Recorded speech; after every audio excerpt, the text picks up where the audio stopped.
If you own a Fire TV stick, whether it's the 2020 model, the Fire TV stick 4K, even the Fire TV Cube, here are 3 hacks that's definitely worth checking out in 2021.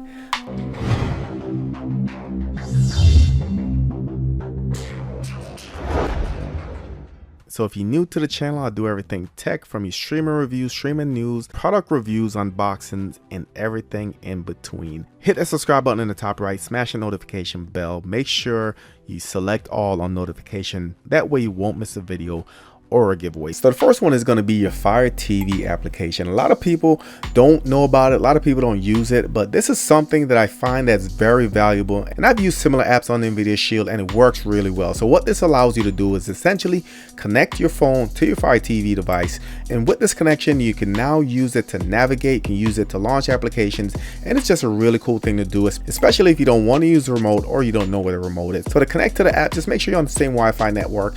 You should see your Fire devices pull right up. Keep in mind, if you have multiple networks inside of your home, just verify which network you're on, and once both devices are connected to the network, you should be able to select it and jump right in. So as you can see here, some nice big buttons I can use to move up and down, left and right. Also have the select button in the middle. I like the layout of this because there's no missing these buttons. They're humongous. So you do have some standard buttons there. If you look at the top, you have your settings. You also have your microphone. You also have a keyboard, guys, and where the keyboard comes in handy is if you go to somewhere, let's say for instance you go to the app store to search for a particular app, you can just use the keyboard on your phone. That way you can easily type where you need to without any issues. So up top you also have some applications. Now these apps, guys, are apps that's either on your Fire device that's currently installed or apps that's in the cloud that you have installed before. So from here you can instantly launch applications. If it's an app that's in the cloud, you can launch it, then install it, whatever you need to do, but just makes it easier to get to your applications and launch them from your phone. Now at the bottom of the screen, you're going to have your back, your home, as well as your menu button, which functions just like the remote does. But also if you swipe up, you have a couple more buttons to work with. So you can see if you swipe up, you have the rewind, you have the play pause, and you also have the fast forward button,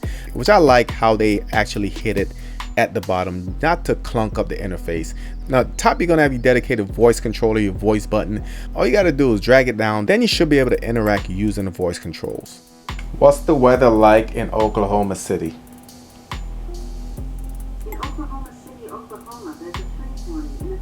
So as you can see, that works flawlessly. This is something definitely worth checking out. If you're new to the Fire TV stick, if you just purchased a new one, if you're a long-time user, it definitely comes in handy, especially when you're in a pinch. So the second hack, trick, tip, or whatever you want to call it, is the OTG adapter. And I know this is not new to a lot of people, but this has been something that's been clutch at keeping these Fire devices functional over the years. So if you guys are new, what an OTG adapter is, it basically plugs into your Fire Stick via the micro USB port on your Fire Stick, and on the adapter itself it will have 2 ports. It will have one that will essentially replace it as your power plug, and the second port becomes a USB port. Now with this USB port, you can do a lot of different things. If you have a dongle for a keyboard and mouse, you can go ahead and add that. If you have an Ethernet to USB adapter, you can go ahead and plug that in, and that will give you wired connection, of course. And also, if you have portable storage, if you have a USB drive, if you have a hard drive that you want to add to your Fire Stick to give it more storage, this is probably the most commonly used purpose for this OTG adapter. So we have 2 here that we're looking at. One is a smaller form factor, the other one gives it more flexibility. Also there's a third one that gives you multiple USB ports that I have used over the years that works really well. So what I'll do is link those in the description. But like I said, if you own a Fire TV, if you own a Fire TV stick, Fire TV Cube, an OTG adapter is definitely necessary in my opinion.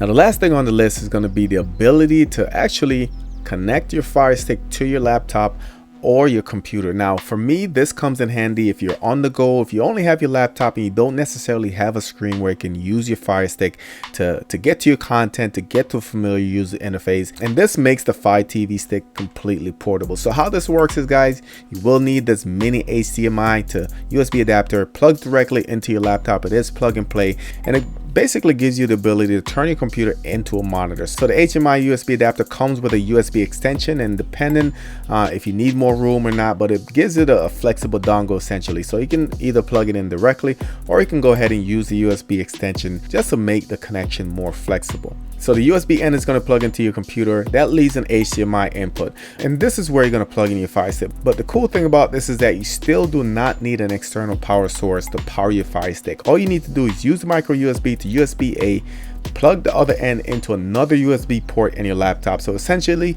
you're getting the power from a laptop to your Fire device, and the HDMI adapter becomes the input for your Fire device. So plug it in like this, open OBS, add the source, put it full screen, and you're all set. So not going to get into super details of how to configure the software. I did a full video on this, and I'll go ahead and link that in the top right, also the description. This works really well. The latency is not that bad.